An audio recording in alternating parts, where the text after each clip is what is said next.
I didn't wake up one day and decide my life was wrong. That's what makes this harder to admit. There was no breakdown at first. No moment where everything shattered. No dramatic loss or sudden betrayal. My life worked. That was the problem. It functioned smoothly enough that I never questioned whether it belonged to me. I just kept moving inside it, like someone who learns a routine so well they forget to ask why they're doing it. If you had asked me back then whether I was unhappy, I would have said no. And I would have meant it. I was busy, responsible, reliable. Those words became substitutes for truth. I thought that if I kept everything running, meaning would eventually show up on its own. It didn't. The realization crept in slowly, the way cold enters a room when a window has been left open for too long. You don't notice it at first. You adapt. You put on a sweater. You tell yourself it's fine. But eventually, you can't ignore how numb your hands have become. I remember the first time I felt it clearly. I was listening to someone close to me, and I knew exactly what I was supposed to say next. The right response. The supportive tone. The practiced concern. I delivered it perfectly. And while I was speaking, I felt nothing. No irritation. No empathy. No connection. Just execution. That scared me more than anger ever could. I had built a life that required my presence but not my honesty. Somewhere along the way, I had confused being needed with being alive. People relied on me. That became proof enough that I mattered.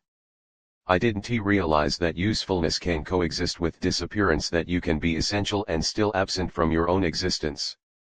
Looking back, I see how early it started. Small choices. Harmless compromises. Saying yes because it was easier than explaining no. Choosing stability because it sounded like maturity. I told myself that desire was childish, that wanting more was ungrateful.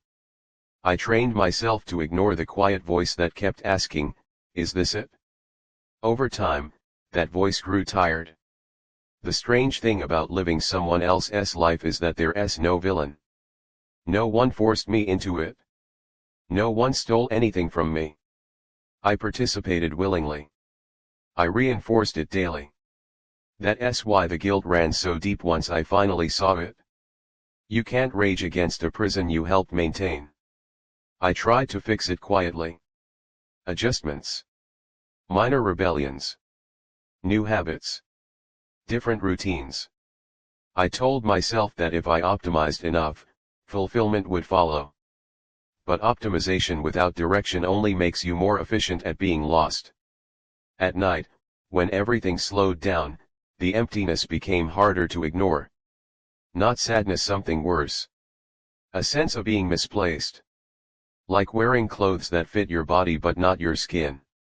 I would lie there, staring into the dark, wondering how long a person could live correctly and still feel completely wrong. The thought I avoided most was this: what if I had missed the moment where my life was still mine to choose? That fear stayed with me. It sat quietly behind my decisions. It whispered during conversations I half listened to. It followed me through days that looked fine from the outside. I became very good at not looking too closely at myself. Until one evening, nothing special, nothing dramatic, when I caught my reflection in a dark window and felt absolutely no recognition. Not dislike. Not disappointment. Just distance. As if I were looking at someone I once knew but no longer kept in touch with. That was the first honest moment I'd had in years. I realized then that my life hadn't gone wrong. It had gone unexamined. I had been living according to expectations I never consciously agreed to, fulfilling roles I never questioned. And the cost of that obedience was my sense of authorship over my own existence. The moral dilemma hit me harder than I expected.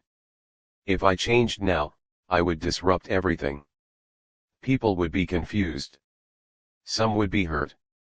If I didn't change, I would continue disappearing quietly, day by day, without anyone noticing until it was too late. There was no clean option. Only consequences. I didn't act immediately. I sat with that knowledge longer than I should have. Fear has a way of disguising itself as patience.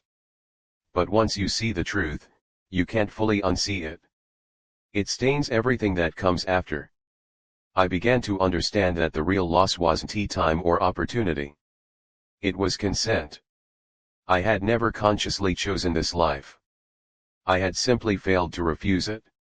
And that realization marked the beginning of the end, not of my life, but of the lie I had been living inside it. Once the lie cracked, everything sounded different. Conversations I had heard 1,000 times suddenly felt scripted. Compliments felt misplaced. Advice felt hollow. It wasn't that people around me had changed, it was that I could finally hear how little of myself was present in my own responses. I started noticing how often I spoke in borrowed language. Phrases I had learned to use because they made situations smoother. Opinions softened until they were unrecognizable. I wasn't lying outright, I was curating. And that curation had become automatic, unconscious, exhausting. There's a particular kind of fatigue that comes from being agreeable for too long. It doesn't show up as burnout or anger. It shows up as absence. You stop reacting. You stop wanting. You stop resisting. Life happens, and you nod along like a witness instead of a participant. I told myself I was being mature, responsible, considerate. Those words protected me from harder questions. They allowed me to frame my silence as virtue instead of fear. But underneath that framing was a simpler truth: I was terrified of disruption. Disruption meant conflict. Conflict meant being seen, and being seen meant risking rejection, not for what I did, but for who I actually was beneath the polished version I had constructed. The ethical dilemma became unavoidable. Every day I stayed as I was silently agreeing to continue a life that didn't feel like mine. Every day I imagined changing, I pictured the damage it would cause. There was no scenario where everyone remained comfortable, including me. I tried to talk myself out of it. I told myself that everyone feels this way sometimes. That dissatisfaction is normal. That longing fades. But deep down, I knew this wasn't restlessness. It was misalignment. And misalignment doesn't heal on its own, it calcifies. I began to withdraw in subtle ways. Less initiative. Fewer opinions. I told myself I was conserving energy. In reality, I was testing invisibility. Seeing how much of me could disappear before anyone noticed. The answer disturbed me. People adjusted easily. Responsibilities shifted. Conversations shortened. The world didn't collapse. That realization landed heavier than any confrontation could have. It forced me to admit that I had overestimated my indispensability and underestimated my replaceability. And strangely, that hurt and freed me at the same time. At night, the questions grew sharper. What if I stayed and resented everyone quietly for the rest of my life? What if I left and discovered there was nothing solid underneath? What if this emptiness wasn't circumstantial, but fundamental? There's a fear deeper than failure, the fear that if you strip everything away, there's no core worth rebuilding. I reached a point where pretending cost more than honesty. Where the energy required to maintain my life exceeded the energy required to dismantle it. That's when escape stopped being a fantasy and started becoming a plan, not a dramatic one, but a moral one. I didn't want to vanish recklessly. I wanted to leave responsibly. And that contradiction nearly broke me. How do you ethically step away from expectations people didn't know they were imposing? How do you explain that your absence isn't a rejection of them, but a refusal to keep abandoning yourself? Some truths can't be delivered cleanly. They land like damage no matter how gently you handle them. I rehearsed conversations I never had. Drafted explanations that felt insufficient the moment I imagined saying them out loud. Language failed me. Words felt too small to carry something this fundamental. In the end, silence seemed less dishonest than partial explanations. The moment of decision didn't feel brave. It felt resigned. Like acknowledging a diagnosis you can no longer ignore. I wasn't choosing adventure. I was choosing alignment, even if it came with loss. I started making practical changes under the guise of necessity. Simplifying. Reducing. Letting go of things that once defined me. Each step felt both terrifying and strangely relieving, as if I were slowly setting down a weight I had forgotten I was carrying. The closer I got to leaving, the more clearly I saw the cost of staying. Not dramatic suffering, something worse. A lifetime of subtle self-betrayal. Of wondering, at the end, whether I had ever truly lived or simply fulfilled instructions well. I didn't want a second life. I wanted a first one that actually felt authored. By the time I finally crossed the line physically, emotionally, ethically, there was no rush of adrenaline. No sense of triumph. Just a quiet, irreversible clarity.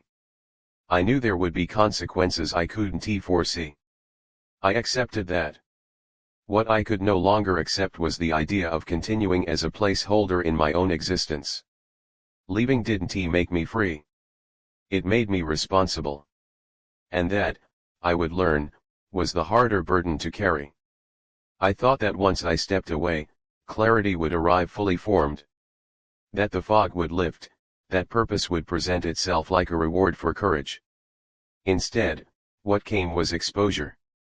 Without the structure I had lived inside for so long, every uncertainty became louder. There was no script to fall back on, no role to perform when doubt crept in. For a while, I mistook that discomfort for failure. I questioned whether I had made the right choice. Not because I missed the life I left behind, but because I missed the certainty it provided. Certainty is seductive. Even when it costs you yourself, it offers predictability. And predictability can feel like safety when you're afraid of your own depth. There were days when I felt embarrassingly small. Unimportant. Untethered. I had imagined that choosing myself would feel empowering. Instead, it felt like starting from nothing, with no guarantee that anything meaningful would grow. That's when I realized something I wish I had understood earlier: starting over doesn't feel like renewal. It feels like exposure. Like standing in a room without furniture, aware of every sound your own body makes. There is no hiding place in honesty. I began to notice how deeply I had relied on external validation to confirm my existence. Without it, I had to learn a new way of being. A quieter one. One that didn't announce itself. One that didn't require permission. The identity crisis didn't resolve itself cleanly. It unfolded slowly, unevenly. Some days I felt aligned. Other days I felt hollow again. Progress wasn't linear. It never is when you're rebuilding from truth instead of fantasy. But something fundamental had shifted. I no longer felt like I was borrowing my own life. I stopped explaining myself even internally. I stopped justifying choices that felt right simply because they didn't look impressive from the outside. I began measuring my days not by productivity or approval, but by presence. Was I here? Was I honest? Was I awake to my own experience? That changed everything. The regret didn't vanish. It softened. It transformed from an accusation into a reminder, not of what I had lost, but of what I refused to lose again. Missed opportunities still visited me, but they no longer paralyzed me. They sharpened my awareness. I accepted that some bridges would remain burned, not because of malice, but because timing matters. Some versions of us can't coexist.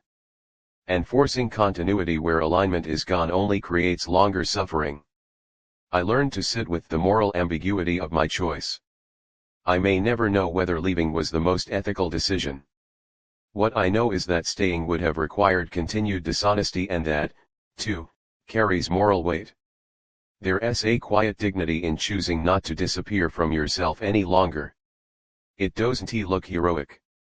It doesn't make for dramatic stories. It rarely earns applause. But it builds something sturdier than admiration: integrity. I didn't find a new identity. I stopped outsourcing mine. Now, when I wake up, there is no guarantee that the day will feel meaningful. But there is no longer a sense that it belongs to someone else. I inhabit my choices fully, even when they're uncertain, even when they're uncomfortable. If you're listening to this and feeling the familiar ache of living correctly but not truthfully, I want to tell you to leave. I want to tell you to stay. Those decisions are too personal, too entangled with consequences I can't predict for you. What I will say is this: pay attention to the cost of silence. Notice how often you edit yourself. Notice how long you've been waiting for permission that may never come. You don't need a perfect plan to reclaim authorship over your life. You need honesty, sustained long enough to change your direction. I didn't start over with certainty. I started with responsibility.